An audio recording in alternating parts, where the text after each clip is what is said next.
Boa noite, amada igreja. Abramos a palavra de Deus no livro de Tiago, capítulo 2, dos versos 1 a 13. Tiago 2, de 1 a 13. Nós continuaremos a exposição no livro de Tiago, a qual trago aos irmãos no período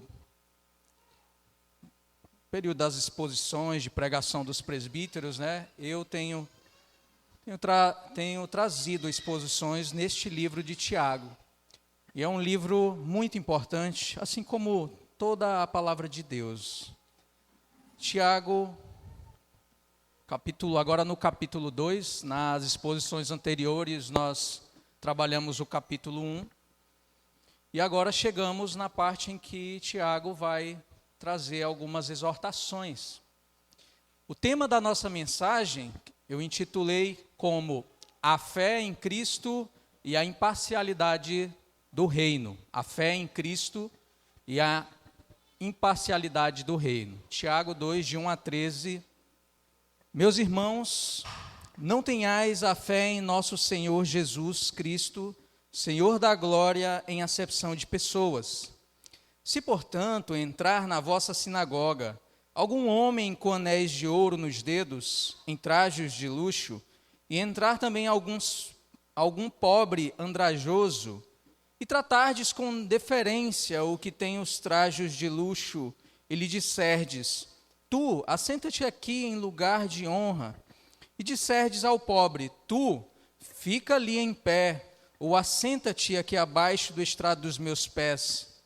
Não fizeste distinção entre vós mesmos e não vos tornastes juízes, tomados de perversos pensamentos? Ouvi, meus amados irmãos, não escolheu Deus os que para o mundo são pobres, para serem ricos em fé e herdeiros do reino que ele prometeu aos que o amam? Entretanto, vós outros menosprezastes o pobre. Não são os ricos que vos oprimem, e não são eles que vos arrastam para tribunais? Não são eles os que blasfemam o bom nome que sobre vós foi invocado? Se vós, contudo, observais a lei régia, segundo a Escritura, amarás o teu próximo como a ti mesmo, fazeis bem. Se, todavia, fazeis acepção de pessoas, cometeis pecado, sendo arguidos pela lei como transgressores. Pois qualquer que guarda toda a lei, mas tropeça em um só ponto, se torna culpado de todos. Porquanto aquele que disse, não adulterarás, também ordenou, não matarás. Ora, se não adulteras, porém matas, vens a ser transgressor da lei. Falai de tal maneira e de tal maneira procedei como aqueles que hão de ser julgados pela lei da liberdade. Porque o juízo é sem misericórdia para com aquele que não usou de misericórdia. A misericórdia triunfa sobre o juízo. Amém. Oremos. Santo Deus e eterno Pai, louvamos o Teu nome, Pai, porque nos reunimos para Te adorar, Te engrandecer, para prestar um culto agradável a Ti.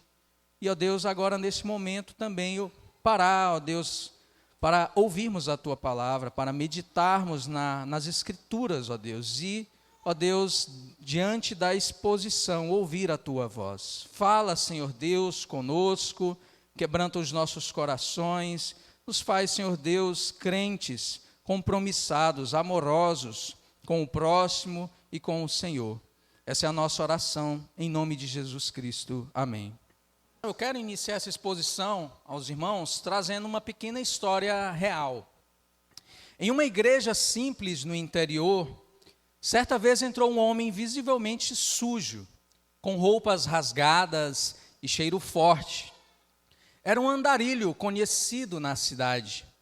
Ele se sentou no fundo, mas logo um dos oficiais se aproximou e constrangidamente pediu que ele esperasse ao lado de fora, dizendo que ali era um lugar de ordem. No mesmo culto, um homem bem vestido, recém-chegado na cidade, foi recebido com abraços e conduzido ao primeiro banco. Ao final da reunião, descobriu-se que esse andarilho, na verdade, era um pregador, visitante que vinha a convite do pastor da igreja. Ele havia se disfarçado para testar a acolhida da igreja. Amada igreja, essa história ela nos confronta, assim como o texto de Tiago que nós acabamos de ler aqui, de Tiago 2, de 1 a 13, que ele também o faz.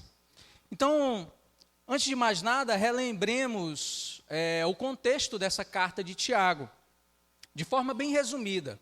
Tiago ele escreve a crentes judeus dispersos pelo mundo, chamados à maturidade cristã, encorajando esses crentes a manterem a sua fé, em meio às provações, às perseguições que eles estavam sofrendo.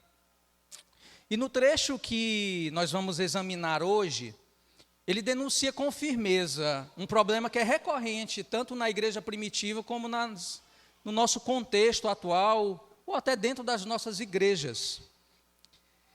Ele denuncia firmemente esse problema, que é o pecado da acepção de pessoas. Então, a fé cristã ela é centrada em Cristo. E essa fé ela não combina com o favoritismo. A igreja deve refletir o caráter do Senhor, da glória, que não faz acepção. E acolhe tanto o rico como o pobre, o limpo e o sujo, o influente, o rejeitado. Ou seja, o Senhor acolhe a todos. O Senhor nos acolheu, a cada um de nós. E hoje nós vamos considerar 4 verdades fundamentais extraídas desse texto de Tiago, capítulo 2, do verso 1 ao 13, que nos conduzem a uma fé mais autêntica à luz de Cristo. Então, o primeiro ponto que eu trago aos irmãos nesta noite é a fé em Cristo é incompatível com favoritismo. A fé em Cristo é incompatível com o favoritismo. E está aí nos versos de 1 a 4. Como nós já lemos na tradução Revista Atualizada, eu quero ler na Nova Almeida com os irmãos. Versos de 1 a 4. Meus irmãos, vocês não podem ter fé em nosso Senhor Jesus Cristo, o Senhor da glória, e ao mesmo tempo tratar as pessoas com parcialidade. Porque se entrar na sinagoga de vocês um homem com anéis de ouro nos dedos, vestindo roupa luxuosa, e entrar também um pobre muito mal vestido, e vocês derem um tratamento especial ao que está vestido com a roupa luxuosa, dizendo: você, sente-se aqui no lugar de honra, e disserem ao pobre: você, fique em pé, ou sente-se ali, abaixo do estrado dos meus pés. Será que vocês não estarão fazendo distinção entre vocês mesmos e julgando as pessoas com critérios errados? Tiago aqui ele aponta diretamente para uma contradição, que é professar a fé no Senhor da glória e ao mesmo tempo tratar as pessoas com base em aparência ou status. Essa fé ela se torna incoerente e hipócrita. Quando mostramos parcialidade, estamos negando na prática o evangelho que nós pregamos com os nossos lábios. Cristo ele nos mostra outro caminho. Ele se aproximava dos desprezados. Em seu ministério, ele acolheu criancinhas, ele tocou em pessoas impuras, ele comeu com os pecadores. A glória dele não o afastava dos desfavorecidos. Ao contrário, o aproximava dessas pessoas. E ele olhava para o coração, não para adornos exteriores. Essa parcialidade, irmãos, desfigura a imagem do corpo de Cristo, pois a igreja ela deve ser um reflexo da comunhão dos santos, onde não há judeu, nem grego, nem escravo, nem livre, rico, nem pobre, homem ou mulher, mas todos são um só em Cristo, todos são um só no corpo de Cristo. E por óbvio, irmãos, não estamos aqui negando a distinção de papéis na família e na igreja quanto ao último caso. Antes, a palavra de Deus enfatiza a igualdade essencial, independentemente da classe, do sexo, da idade ou da cor da pele. E eu trago uma ilustração aos irmãos. Certa vez, Charles Spurgeon, ele contou que uma senhora rica visitou um culto ao ar livre, promovido por um evangelista. E ela ficou chocada ao ver que as pessoas simples, mal vestidas e sem educação estavam se convertendo.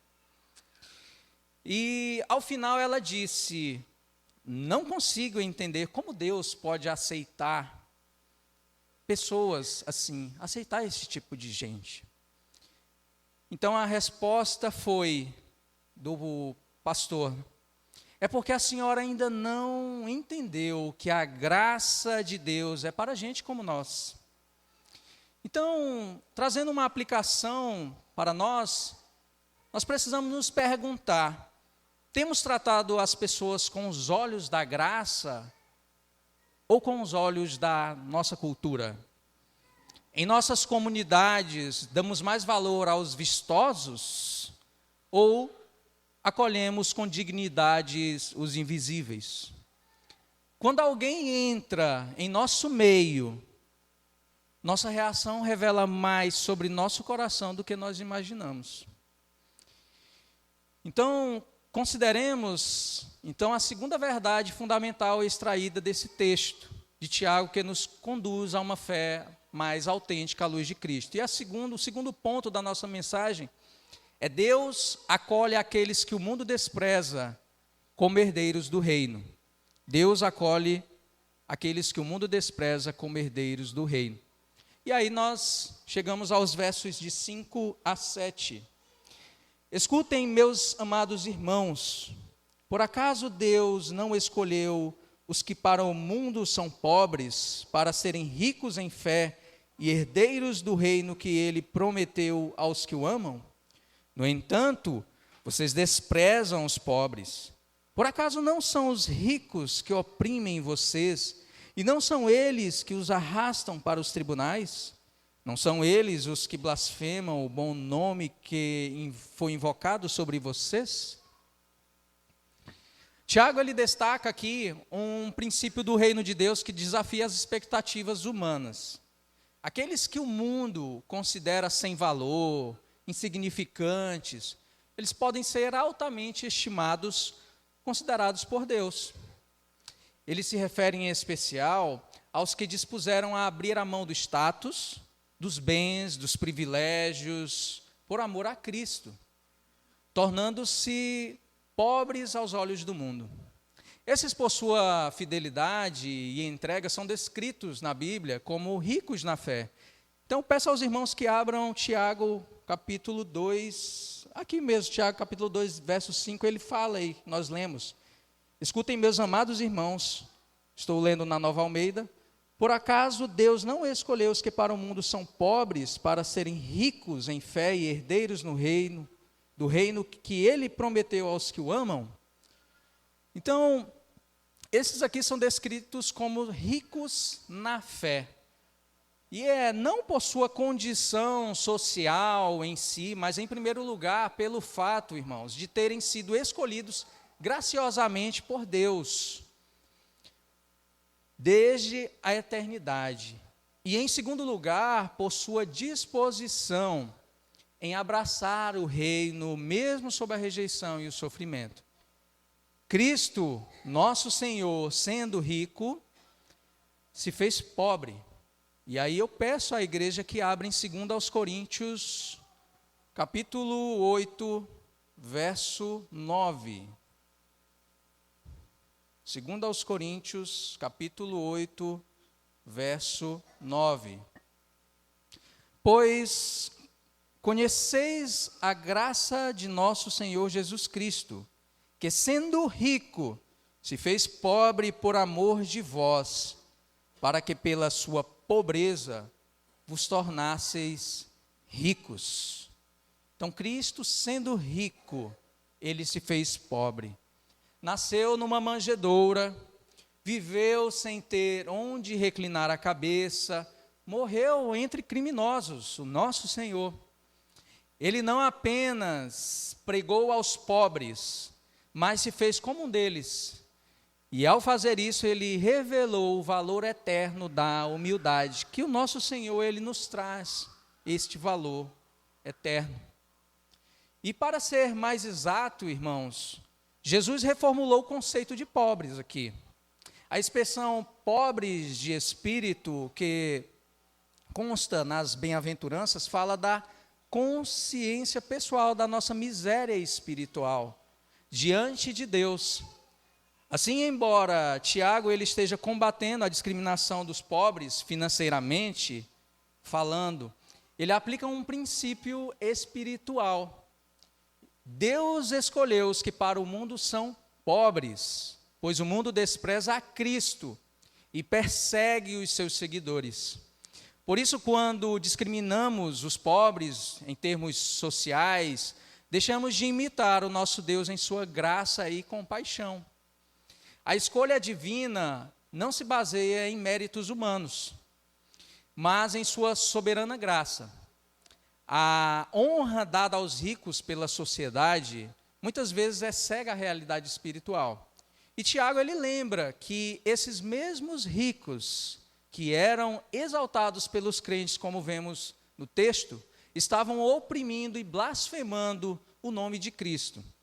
E sabemos que nem todo rico é necessariamente um opressor, mas a riqueza ela se constitui uma grande tentação à opressão e à soberba. Além do que a avareza leva as pessoas a explorar os que estão sob o seu poder.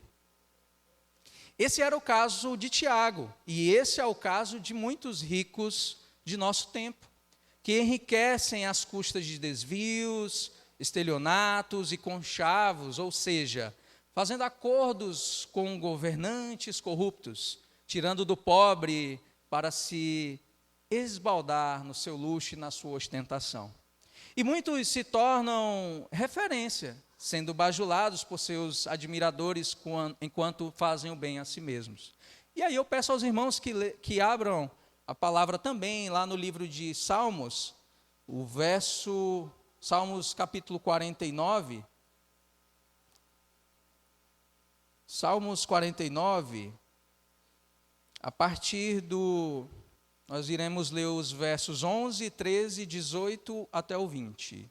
Verso 11 de Salmo 49. O seu pensamento íntimo é que as suas casas serão perpétuas, e as suas moradas para todas as gerações. Chegam a dar o seu próprio nome às suas terras. Ele está falando do rico. Verso 13, tal proceder é estultice deles. Assim mesmo, os seus seguidores aplaudem o que eles dizem. Versos 18 a 20. Ainda que durante a vida ele se tenha lisonjeado, e ainda que o louvem quando faz o bem a si mesmo, irá ter com a geração de seus pais, os quais já não verão a luz. O homem revestido de honrarias, mas sem entendimento, é antes como os animais que perecem. Então, nesse contexto, nós podemos trazer mais uma aplicação.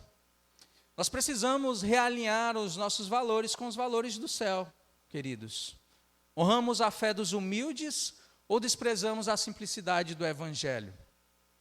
Reconhecemos o perigo de colocar mais confiança em posses do que na presença de Deus? São algumas perguntas para nós analisarmos, refletirmos. A verdadeira herança, irmãos, é o reino. E ele pertence aos que o desejam mais do que qualquer glória eterna. E então nós chegamos à nossa terceira verdade fundamental, extraída desse texto de Tiago, que nos conduz a uma fé mais autêntica, à luz de Cristo.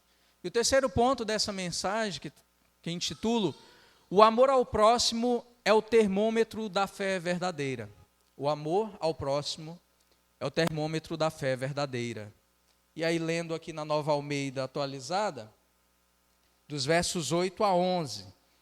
Se vocês, de fato, observam a lei do reino, conforme está escrito, está na Escritura, ame o seu próximo como a si mesmo, fazem bem.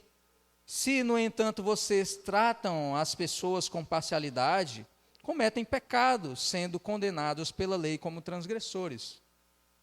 Pois quem guarda toda a lei, mas tropeça em um só ponto, se torna culpado de todos. Porque aquele que disse, não cometa adultério, também ordenou, não mate. Ora, se você não comete adultério, porém mata, acaba sendo transgressor da lei.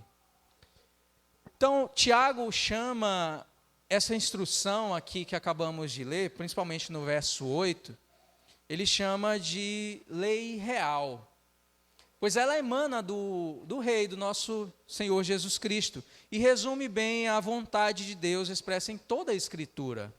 Amar o próximo como a si mesmo não é um ideal fantasioso ou apenas frase bonita de efeito religioso. É o mandamento central da fé cristã.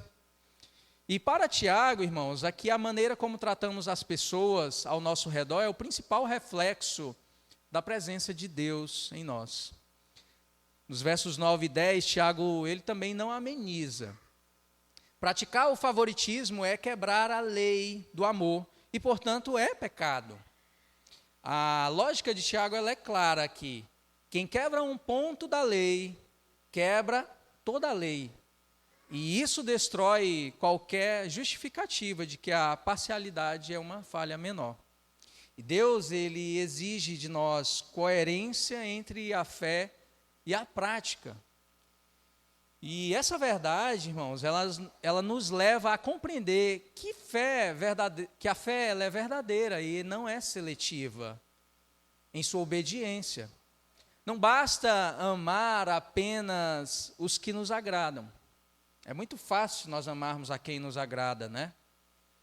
A lei do amor não permite exceções baseadas em status, aparência ou conveniência, ou ainda em afinidades naturais. No verso 11, Tiago ele lembra também que Deus ele é um só em sua lei, e a sua lei ela é uma só. Não podemos escolher quais mandamentos seguiremos, nós temos que seguir toda a palavra.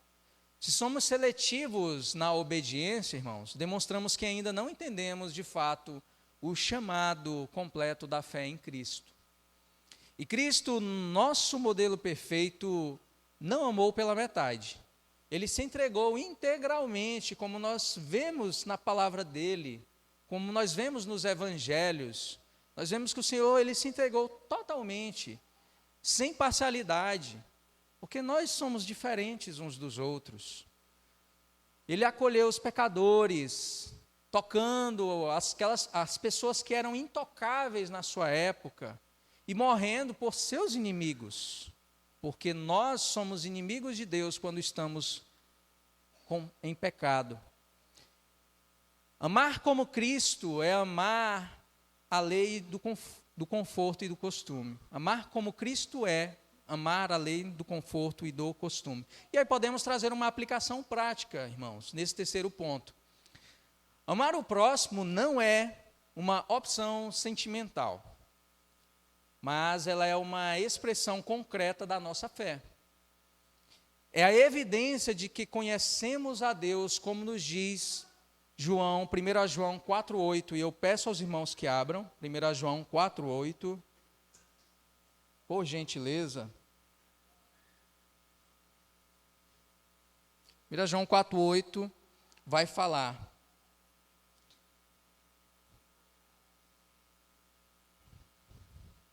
Aquele que não ama, não conhece a Deus, pois Deus é amor. Então, irmãos, como temos demonstrado esse amor? Nosso cristianismo ele é perceptível no modo como tratamos os outros ou é apenas algo teórico? Temos amado como Cristo nos amou ou apenas quando é confortável para nós? E aí, então, nós chegamos à quarta verdade fundamental extraída aqui nesse texto de Tiago, que nos conduz a uma fé mais autêntica. E eu queria só relembrar novamente para aqueles que estão anotando todos os pontos. O primeiro que eu falei foi que a fé em Cristo é incompatível com o favoritismo. O segundo ponto foi Deus acolhe aqueles que o mundo despreza como herdeiros do reino. O terceiro ponto que acabamos de ver foi o amor ao próximo é o termômetro da fé verdadeira. E o nosso quarto ponto, a misericórdia de Cristo, ele é o padrão do nosso juízo. A misericórdia de Cristo é o padrão do nosso juízo. Está aí nos versos de 12 a 13.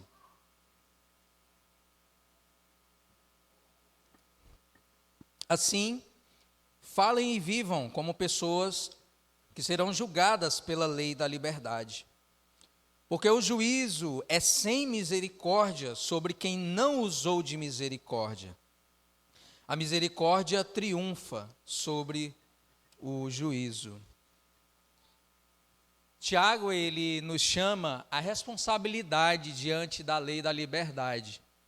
Viver sobre o evangelho, onde o amor e a misericórdia, elas são centrais.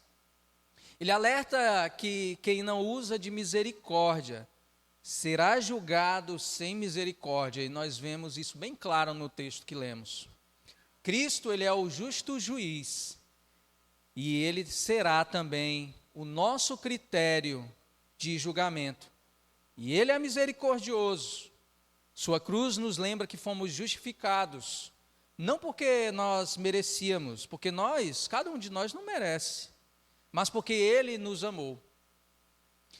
E nesse sentido, irmãos, todos nós somos pobres e necessitados, como vemos lá em Salmo, capítulo 40. Quem quiser abrir para conferir, Salmo de número 40, o verso 17. O rei Davi aqui fala: eu sou pobre e necessitado, porém o Senhor cuida de mim. Tu és o meu amparo e o meu libertador. Não te detenhas, ó Deus meu. Essas palavras são as palavras do rei Davi. Um homem que possuía muitas riquezas, mas ele entendia que ele era pobre e necessitado diante do Senhor. A mesma misericórdia que nos alcançou, ela deve agora transbordar em nós em direção aos outros. A misericórdia, ela triunfa porque foi o caminho de Jesus. Na cruz ele clamou por perdão aos seus algozes. No cotidiano, perdoou adúlteros, restaurou traidores e incluiu excluídos. Esse é o padrão pelo qual seremos avaliados. E aí, irmãos, nós trazemos mais uma aplicação do nosso texto neste ponto. Qual é a maneira como tratamos os outros? Essa maneira vai ser o espelho para nós. Então, a maneira como nós tratamos os outros será o espelho para a nossa própria fé. Somos rápidos para julgar ou prontos para estender a graça. Damos às pessoas a mesma oportunidade que Cristo nos deu. Aqueles que vivem a misericórdia conhecerão a vitória dela sobre o juízo. E eu concluo, meus irmãos, essa mensagem falando que a fé que temos em Cristo, ela é uma fé gloriosa. Ela é uma fé santa. Ela é uma fé justa. Ela não admite, irmãos, favoritismo, mas ela promove igualdade, ela traz dignidade e misericórdia. O nosso Salvador, ele não fez distinção ao nos amar. E nós não devemos fazer distinção ao amar os outros. E nesse texto que lemos de Tiago 2, dos versos 1 ao 13, ele nos chama a um cristianismo prático, coerente e profundamente enraizado na graça. Não basta nós professarmos uma fé correta. É necessário nós vivermos essa fé com coerência, especialmente em relação nas nossas relações humanas. O modo como tratamos os outros, sejam os ricos, sejam os pobres, sejam pessoas influentes ou pessoas anônimas, ela revela-se de fato como nós compreendemos o Evangelho. E cada ponto tratado nesse texto é uma lente para nós examinarmos o nosso coração. Se temos feito acepção de pessoas, nós devemos, ou se temos feito acepção de pessoas, em vez de tratarmos todos com igualdade, é hora de cada um de nós se arrependermos. Se temos valorizado as experiências mais do que a fé sincera, é hora de reformar as nossas prioridades. Se temos falhado em amar com profundidade, nós precisamos buscar em Cristo a força para obedecer à lei real, como lemos. Se temos julgado com dureza, que aprendamos com Jesus a triunfar pela misericórdia. Esse é o chamado para toda a igreja e também para cada indivíduo, cada um de nós. Nós precisamos construir uma comunidade onde o pobre ele seja tão bem-vindo quanto o rico. O ferido ele seja curado. O invisível seja visto. E todos encontrem um reflexo do amor de Deus. Se há em nós, irmãos, algum favoritismo, que seja confessado e abandonado. Se há orgulho, que seja trocado por humildade. Se há julgamento, que dê lugar à misericórdia. E que em tudo nossa fé em Cristo se manifeste com integridade, com acolhimento e amor verdadeiro. Vivamos, irmãos, o Evangelho em sua totalidade, como conhecemos através da palavra, com os nossos olhos fixos em Cristo, que é o nosso exemplo, que Ele é o Senhor da glória e que não faz acepção de pessoas.